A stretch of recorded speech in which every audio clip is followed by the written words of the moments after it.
Oke, kembali lagi di channel saya. Makasih buat kalian yang sudah mengklik video ini. Gimana kabar kalian hari ini? Baik-baik saja kan? Kali ini kita membahas terkait Om Tom. Om Tom kali ini ngamuk lagi. Kali ini seperti menyalahkan Pak Prabowo. Dia menyalahkan Pak Prabowo seperti membiarkan kasus ini tidak ditangani Pak Prabowo. Wah, lucu sekali ya. Masa presiden menanganin kasus seperti ini? Kasus yang sepele seperti ini. Wah, gimana wibawa Prabowo, wibawa Pak Prabowo kalau menangani kasus seperti ini? Macam tak ada masalah yang lebih besar yang ditangani Pak Prabowo di Indonesia ini ya. Kita lihat langsung ya gimana videonya. Sebelum kita ke videonya, bantu like, subscribe, dan share dulu video ini. Tidak tunggu lama, kita ke video langsung. Let's go. Saya ketuk pintu-pintu kekuasaan yang hari ini dipimpin oleh Presiden Prabowo Subianto. Kenapa saudara Prabowo Subianto tidak segera melerai perseteruan anak bangsa ini sehingga selesai gaduh persoalan ini? Kenapa untuk urusan yang berkaitan dengan beras oplos langsung direspon oleh Presiden dan segera dilerai kegaduhan akibat beras oplos? Ya, Beras oplos itu kan penting buat rakyat ya kan. Ya kalau dibiarkan bisa bahaya. kegaduhan akibat ijazah palsu ini butuh pemimpin. Kenapa kita selalu bertengkar? Karena tidak hadir pemimpin, tidak menengahi di antara kita, membiarkan rakyat terus berseteru dan tidak hadir sebagai panglima tertinggi hukum di negeri ini dan lalu melakukan peleraian dan mengakhiri polemik ini. Itu satu. Buat Bapak Roy Pati CS udah ditetapkan jadi tersangka tapi nggak ditahan.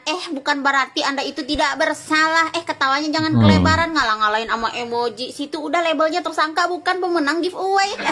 Kalian pikir apa? Polisi nggak nahan kalian itu karena kalian itu suci mandraguna. Emang hukum di Indonesia tuh kayak gitu. Tidak wajib menahan tersangka apabila tersangkanya itu kooperatif. Ingat, kooperatif loh ya. Bukan karena kalian suci dari dosa. Karena proses hukum. Iya, kooperatif ya kan, setiap dipanggil datang, orangnya tidak lari gitu ya. Jadi mungkin itulah jadi alasan polisi tidak menahan Roy Suryo CS. Hukum terus berjalan pelan tapi pasti ya, dari tersangka lanjut terdakwa lalu jadi terbidana. Ya kalau udah kayak gitu ya, baju oranye bukan jadi kostum Halloween doang sayang, tapi jadi baju sehari-hari. Cuma mau bilang kalau kalian nggak ditahan itu bukan berarti kalian itu putih bersih. Itu tandanya kalian itu masih dipantau dengan ketat ya sayang ya. Hadirkan ahli maupun saksi, Bang Aristo. Ya. Tadi sebelum menjawab itu, pertama saya mau menggarisbawahi dulu kata netral tadi. Saya definisikan dulu kata netral. Saya di sini itu ibaratnya komentator yang sedang melihat jalannya pertandingan. Kadang-kadang saya hanya menjabarkan. Ini Bang Aristo membungkam Roy Suryo CS ya. Bang Sangaji ya saya harus katakan. Tapi kalau saya menyenggol Bang Ade, saya harus katakan. Itu definisi netral. Tentunya di tengah-tengah makanya itu dulu. Itu dulu. Pertama, jadi komentator pertandingan yang melihat jalannya pertandingan. Itu pertama. Yang kedua, betul ya, ajukan saksi dan ahli ini adalah hak. Itu ada dalam pasal 65 KUHP. Baik. Persoalannya bukan itu. Tapi persoalannya apakah mengajukan saksi dan ahli ini cukup signifikan ya untuk, kalau ini ibarat pertandingan, untuk melawan balik tadi, karena ini sudah tersangka. Ya, ini sudah tersangka, ini inches away dari masuk ke penahanan. Tidak dilakukan penahanan, tapi bahaya penahanan itu terus akan ada. Kita tidak tahu apa yang ada dalam back of mind-nya penyidik. Apakah dikasih dulu angin, kita lihat ini. Kita lihat dulu, bisa nggak membuktikan, kalau nggak saya tahan. Saya nggak tahu. Kemungkinan-kemungkinan itu selalu ada. Itu yang pertama. Yang kedua, begini, betul boleh saksi dan ahli, tapi saya selalu katakan, kalau saksi dan ahlinya Bang Sangaji ini ya tidak cukup kuat. Maksudnya apa? Gini, karena yang dipermasalahkan ini kan ijazah palsu. Nah, pertama ini definisi palsu dulu apa? Pertama, gini, kalau definisi palsu substansi itu rasanya susah untuk dilawan lagi. Kenapa? Karena UGM berkali-kali sudah mengatakan itu. Makanya sekarang bergeser definisi palsu secara ijazah secara kertas. Nah, kalau ijazah secara kertas, maka yang dilakukan ya, dia harus, ahli ini harus mengatakan ijazah ini secara kertas ini itu tidak memenuhi syarat, misalnya baru dibuat. Dan untuk mengatakan itu harus diberikan akses kepada barang bukti ijazah aslinya itu. kalau tidak punya akses ini akan sia-sia saja ahli dan saksinya. Karena ahlinya polisi mengklaim bahwa dia sudah melaboratorium melapor ya, mengecek itu asli ya, yang dengan bahasanya yang identik dengan komparasi dengan teman-teman seangkatannya. Nah, artinya yang saya mau katakan, ini ada mountain to climb, ada gunung yang harus didaki untuk Bangsa Ngaji dan kawan-kawan.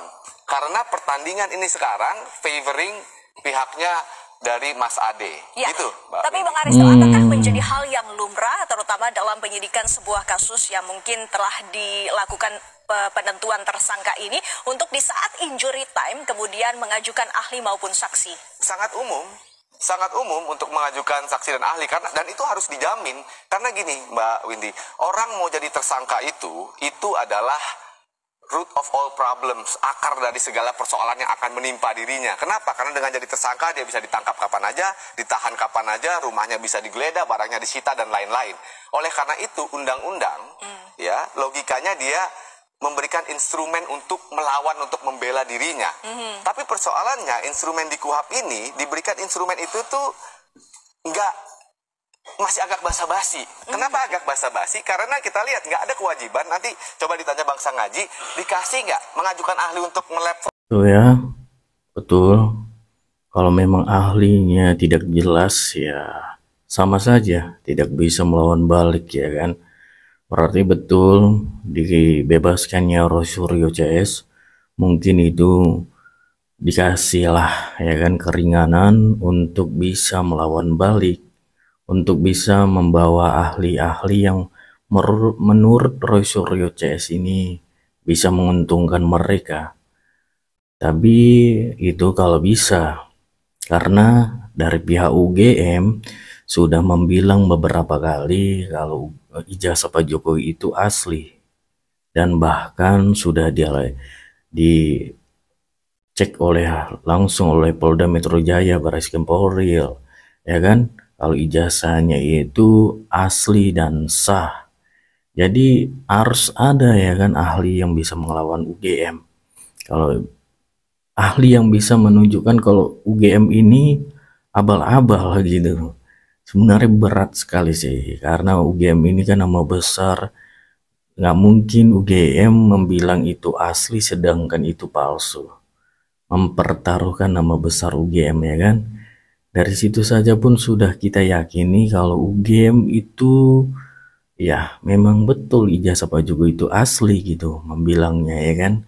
Karena nama besar UGM yang dipertaruhkan ya kan, nama baik UGM. Ya mungkin mereka bisa membilang kalau UGM ini dibayar atau takut kekuasaan, ya nggak mungkin. Karena sebelum jadi wali kota, sebelum jadi gubernur, presiden, Pak Jokowi sempat bekerja di Aceh. Bekerja di Aceh itu jadi orang biasa, pakai ijazah UGM. Ya jadi tanpa UGM bilang asli pun, ya tempat kerja Pak Jokowi dulu udah membuktikan kalau ijazah Pak Jokowi itu asli. Ya kan? Dari sejarah hidup Pak Jokowi saja pun kita sudah bisa melihat kalau ijazah itu beneran ada dan asli. Semua tahapan itu sudah Pak Jokowi lalui. Dari kerja di Aceh, dari pendaftaran wali kota, pendaftaran gubernur, pendaftaran presiden, semua pakai ijazah. Ya nggak mungkin, namanya kebohongan nggak terbongkar. Pasti terbongkar kan kalau kebohongan. Ya berarti nggak ada kebohongan yang Pak Jokowi lakukan, makanya nggak terbongkar. Ya itulah. Menurut kalian bagaimana? Komen di bawah dan sampai bertemu di video saya selanjutnya. Buat